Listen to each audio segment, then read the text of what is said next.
Now, we're going to be the voice. I'm going to speak for us because I was involved in a side situation before. Actually, I was a side widow one time. Basically, what that means is I was involved with a married man and he died. And I was on the side, widowed. Follow along, that's what it means, shit. Now, when you're the side widow, when you're the alternative woman in the relationship, when you are not the primary relationship, don't nobody give a fuck about your feelings, your hopes, and your dreams. You understand what I'm saying? So when he died, nobody called me to the meetings to make the arrangements, and I felt some kind of way about that shit. That man got me when I was 23 years old, when I was still tight and right. Everything was still to put together. You understand what I'm saying? I spent 10 years with that man. I'm older now. I got to tuck my stomach in my pants. Y'all think a bitch is snatched. I'm tucked in. So I said, okay, since they want to invalidate my experience, since they want to make it seem like I'm not important to this man, when the time comes at his funeral, I'm going to turn this motherfucker out. I need you to know. I'm gonna make a goddamn scene. I spent 10 years with that man, most of my 20s. I get to the funeral, everything is all wrong. I don't get no mention, no recognition in the obituary. I couldn't get special friend. I gave this nigga 10 years of my life. I'm not his special friend. Most of the pictures that they use, I took the pictures and they cropped me out, bitch. You could have tagged me and put my Instagram in a little camera emoji. You know I'm trying to do comedy. What the fuck? I said, okay. I said, I got something for you motherfuckers in here. And I feel like, since I gave that man 10 years of my life, I feel like I've earned the right to sit in the front row. I tried to sit in the front row. And his whole family was like, bitch. I was like, okay, so I'm gonna go sit in the back, because I went by myself.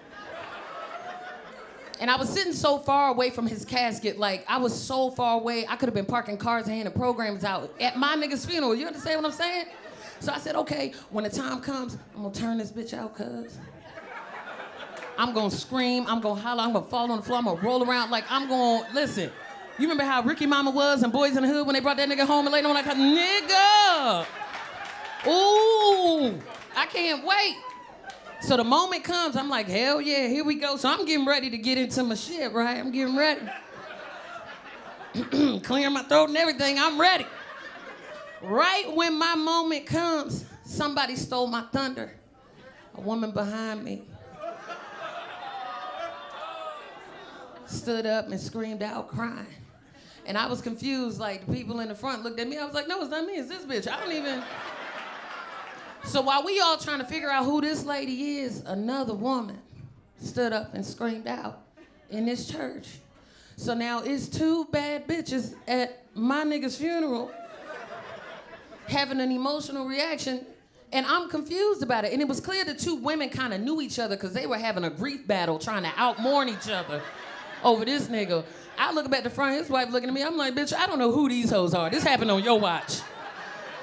You should have let me sit up there with you. We could have tag teamed these hoes and got them the fuck out of here. Live with your choices. And it was in that moment I said, you know what? I need to value myself more. I need to like really love myself. And I decided in that moment that I ain't breaking up with this nigga because I deserve better. I am leaving him today. There's too many alive niggas in this world to be putting up with his shit, I tell you that. Fuck you, Clarence. You know what I mean? Like, I was mad. Now, you gotta think about this. It's two women behind me. Clearly, these hoes didn't outrank me because they was behind me and his wife. So it's 4 women in this funeral that are having an emotional reaction. That means it's another 4 bitches that didn't say nothing because they didn't want to be embarrassed alongside me. And I said, you know what? I'm out of here. I done my part. Now, ladies, I was with this man when I was 23 years old. I gave him 10 years of my life.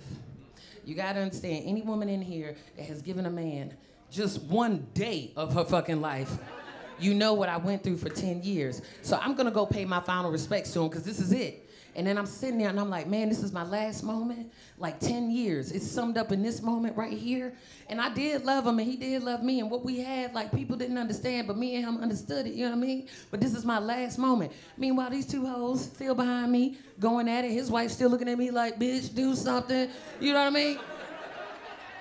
And I did what any woman in this room would do when the love of your life, the man that you poured all of your heart, everything that you had into that one man, that motherfucker you loved more than you loved yourself. This is your moment. This is your last moment with this man. So I did what any of y'all would have did. I reached into my purse to leave, and I grabbed my keys, and I keyed his fucking casket because...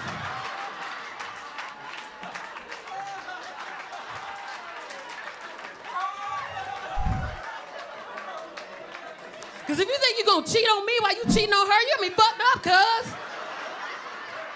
It's not how we do shit around here.